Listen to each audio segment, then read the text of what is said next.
Ayan na sila oh, kukulit na oh. Yung 5 na yan, yung 24 hours na yan dyan. Iwan ko yung mahina muna. Ayan, malaglag ba? Yan, tika lang. Wala akong kahawak ay. Tingnan, hello. Titingnan natin uli kung ilan yung napisa natin na Peking duck. Kasi hindi ko kinuha yung 5 kahapon. Kahapon is, unang pisa niya 26 days. Tapos ngayon is August 30, Sabado. Ngayon tingnan natin kung ilan na silang lahat. Dahil kukunin ko yung kahapon na kapisa na 5.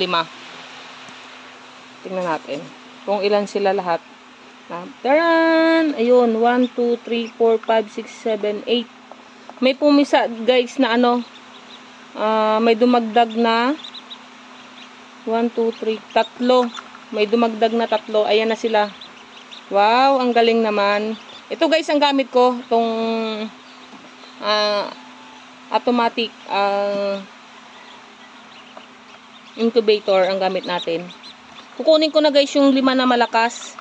Yung kahapon pa, almost nasa 24 hours na yan dyan sila eh. Kukunin ko na sila. Wait lang. Kuhain ko na.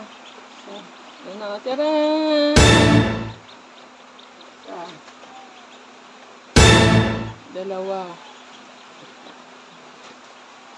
3. 4.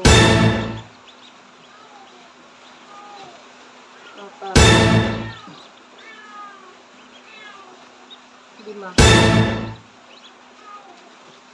Itong 3 guys is ano, iwanan ko muna dyan kasi halos parang ngayon lang umaga yung nagpisa eh.